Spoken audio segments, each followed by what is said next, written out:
Pornography.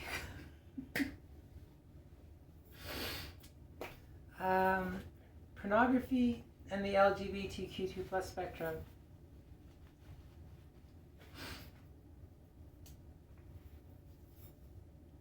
Pornography with the LGBTQ2 plus spectrum, is like, gives it a level of validation and assertion in terms of existence.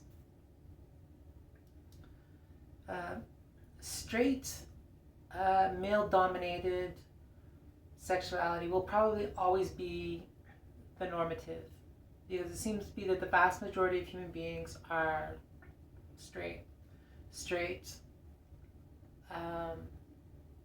and gender conforming to their birth gender. This is the normative, right? This is the norm.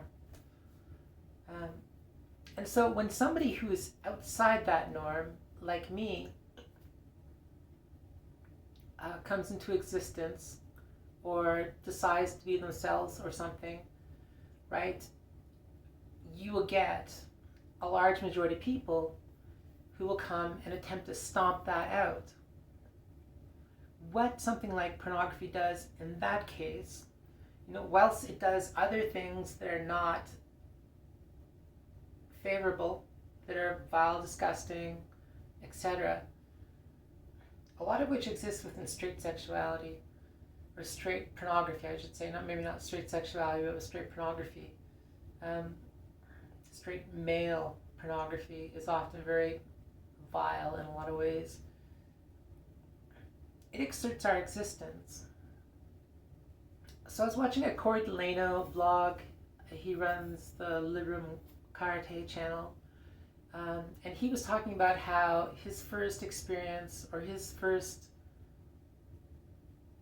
realization of trans women, was through pornography. A lot of, I saw pornography before I had sex, right? And disclaimer, like, if you don't want to be hearing this, there's a door. I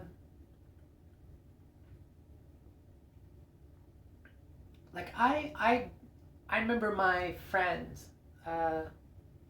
this other red-haired kid, who was a friend of mine, came over to my place one day from the bishop's place with pornography. And he said that he and the bishop used to drink beer and watch pornography and masturbate together. So like, before anybody gets on their high horse and starts talking religious nonsense about pornography, forget it, right? Because we're all human, right? Like, they say that 99% of people masturbate and the other 1% are liars, right? Human exhibitionism and voyeurism, well, they're things that need to be kept in check, is very much a part of human sexuality, as much as it is with primates. Human sexuality has existed throughout our recorded history, right? Throughout our recorded history, it is a part of who we are, and it's not something that you can just completely snuff out. And if you can, it's only momentary, right? That's just the reality of it. The reality of it is that, like, just like the reality is that when you're before you're educated about it, you are confused. You do not know. It is something that you only learn through experience.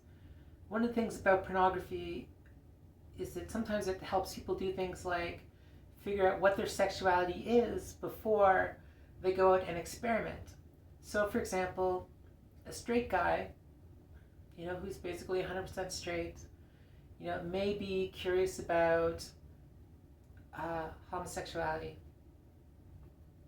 right? Or he may just simply be a sexual being who encounters homosexual experience and and then has to like bury that with shame, right? Has to hide that, bury that, and does not have the tools to realize that like this just wasn't for me.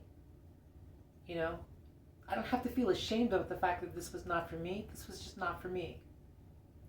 Plain and simple, right? That can be done through something like having access to pornography. Another thing that can be done through having access through pornography is discovering just how vile and disgusting and violent, especially violent, it can be.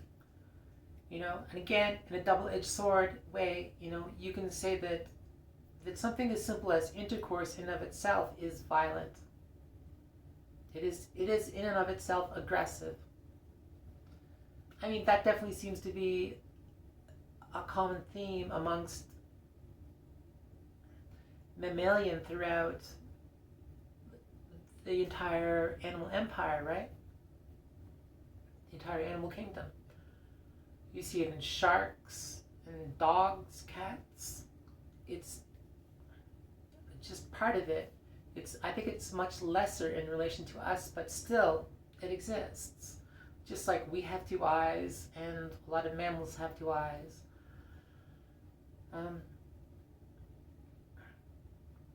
And so with LGBT people, for example, like myself, and Corey Delano was talking about how he became cognizant of trans porn, and he discovered that the stigmas associated to it, like, you know, these are, I think in his words, you know, cross-dressing truck drivers with a mustache. You can find that too if you want. You know, that he found that these girls were actually beautiful, right? There's so many like people out there who come for us and come for identity and stuff like that, right? You know, but the proof is in the pudding, right? The proof is in the pudding. You watch some of these and you quickly realize that, like, yeah, no, these are women. You know, and then sometimes what something like pornography will do is assert that, like, she will use her she-ness in bed because all the videos are like that, or she will have, you know, an incredibly large member, or, you know, she will function in terms of ejaculating the same as like cisgendered male, stuff like that. A lot of this is false, right? A lot of this is false. I don't think some of us do, some of us don't use our genitalia. Just like cisgendered men, some of us have smaller, some of us have larger, you know, and as time progresses, what with hormone replacement therapy, you know, how it functions the same way as it does with the cisgender male is very different.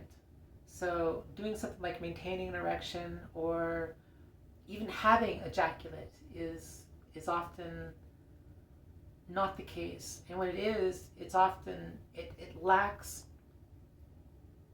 is just clear and is similar to, I don't know, sugar water or something, because it's not like regular male cisgendered ejaculate, right? Because it does not have the testosterone, so it does not have things like the same pungent smell and whatnot. And it does not, it's usually not like the idea that it's usually not something that stays like erect the whole time and whatnot, which is again very similar to female anatomy. Like clitorises are not just fully erect, however big or small they are. They're just not like fully erect the entire time, just like female breasts are not firm the entire time during sexuality, right? During sex, right? So part of what you're getting is a lie. Part of the other part of the issue with transgender porn is the idea of being a bombshell. Like, not all trans women are this bombshell. It sets this higher standard of objectification, and we are already forced into a higher standard of objectification, right? We are already forced into, if we don't go look above and beyond, the regular cisgender girl, we will get hauled out, called out, and chastised, and demoralized, and all this jazz. And how do I know that? Because I've been through it, right? I've been through the lineup at the grocery store with the homeless crazy bum who's like ridiculing me, and I'm ignoring him because he's a homeless crazy bum, and so forth. It's just,